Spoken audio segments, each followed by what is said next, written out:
Please like the video and share it so that it reaches many more people and you get sawaba, or rewards from Allah. This could be a sawabe jariyah or continuous reward for you long after you are gone. Volume 1, Book 12, number 771.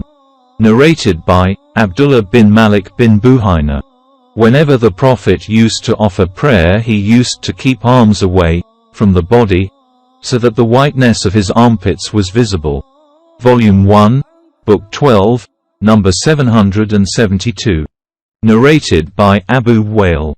Hudhaifa said, I saw a person not performing his bowing and prostrations perfectly. When he completed the prayer, I told him that he had not prayed. I think that Hudhaifa added, i.e. said to the man, had you died, you would have died on a tradition other than that of the Prophet Muhammad. Volume 1, Book 12, number 773. Narrated by Ibn Abbas. The Prophet was ordered, by Allah, to prostrate on 7 parts and not to tuck up the clothes or hair, while praying. Those parts are, the forehead, along with the tip of nose, both hands, both knees, and toes of both feet. Volume 1, Book 12, number 774. Narrated by Ibn Abbas. The Prophet said, we have been ordered to prostrate on 7 bones and not to tuck up the clothes or hair. Volume 1, Book 12, number 775. Narrated by Al-Bara bin Azib. And he was not a liar. We used to pray behind the Prophet, and when he said, Sami Allahu liman hamida, none of us would bend his back to go for prostration till the Prophet had placed his forehead on the ground. Volume 1, Book 12, number 776. Narrated by Ibn Abbas. The Prophet said, I have been ordered to prostrate on 7 bones, i.e. on the forehead along with the tip of the nose, and the Prophet pointed towards his nose, both hands, both knees and the toes of both feet, and not to gather the clothes or the hair. Volume 1, Book 12, number 777. Narrated by Abu Salama. Once I went to Abu Sa'id al-Khudri and asked him, won't you come with us to the date palm trees to have a talk? So Abu Sa'id went out, and I asked him, tell me what you heard from the Prophet about the night of Qadr. Abu Sa'id replied, once Allah's apostle performed itikaf, seclusion, on the first 10 days of the month of Ramadan, and we did the same with him. Gabriel came to him and said, the night you are looking for is ahead of you. So the Prophet performed the itikaf in the middle, 2nd, 10 days of the month of Ramadan, and we too performed itikaf with him. Gabriel came to him and said, the night which you are looking for is ahead of you. In the morning of the 20th of Ramadan, the Prophet delivered a sermon saying, whoever has performed itikaf with me should continue it. I have been shown the night of Qadr, but have forgotten its date, but it is in the odd nights of the last 10 nights. I saw in my dream that I was prostrating in mud and water. In those days, the roof of the mosque was made of branches of date palm trees. At that time the sky was clear and no cloud was visible, but suddenly a cloud came and it rained. The Prophet led us in the prayer, and I saw the traces of mud on the forehead and on the nose of Allah's apostle. So it was the confirmation of that dream. Volume 1, Book 12, number 778. Narrated by Sa'al bin Sa'd.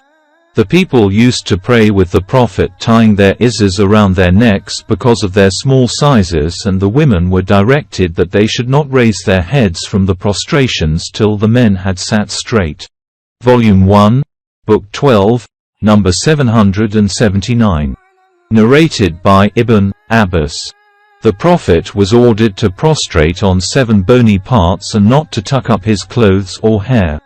Volume 1, Book 12, number 780. Narrated by Ibn Abbas. The Prophet said, I have been ordered to prostrate on 7 bones, and not to tuck up the hair or garment. Volume 1, Book 12, number 781. Narrated by Aisha. The Prophet used to say frequently in his bowing and prostrations, Subhanaka Allahumma Rabbana wa bihamdika, Allahumma ighfir li, I honor Allah from all what, unsuitable things, is ascribed to him, O Allah. Our Lord, all praises are for you. O Allah, forgive me. In this way he was acting on what was explained to him in the Holy Quran. Volume 1, Book 12, number 782. Narrated by Abu Kilaba. Once Malik bin Huwairith said to his friends, "Shall I show you how Allah's apostle used to offer his prayers?" And it was not the time for any of the compulsory congregational prayers. So he stood up, for the prayer, bowed and said the takbir, then he raised his head and remained standing for a while and then prostrated and raised his head for a while, sat up for a while. He prayed like our Sheikh, Amr ibn Salama. Ayub said, the latter used to do a thing which I did not see the people doing, i.e. he used to sit between the third and the fourth rak'ah. Malik bin Huwairith said, we came to the Prophet, after embracing Islam, and stayed with him. He said to us, when you go back to your families, pray such and such a prayer at such and such a time, pray such and such a prayer at such and such a time. And when there is the time for the prayer, then only of you should pronounce the adhan for the prayer and the oldest of you should lead the prayer. Volume 1, Book 12, number 783. Narrated by Al-Bara. The time taken by the Prophet in prostrations, bowing, and the sitting interval between the two prostrations was about the same. Volume 1, Book 12, number 784. Narrated by Thabit. Anas said, I will leave no stone unturned in making you offer the prayer as I have seen the Prophet making us offer it. Anas used to do a thing which I have not seen you doing. He used to stand after the bowing for such a long time that one would think that he had forgotten the prostrations, and he used to sit in between the prostrations so long that one would think that he had forgotten the second prostration. Volume 1, Book 12, number 785. Narrated by Anas bin Malik.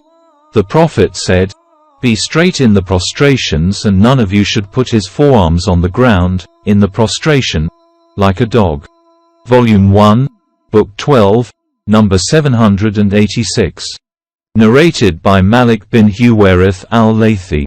I saw the Prophet praying and in the odd rakat, he used to sit for a moment before getting up.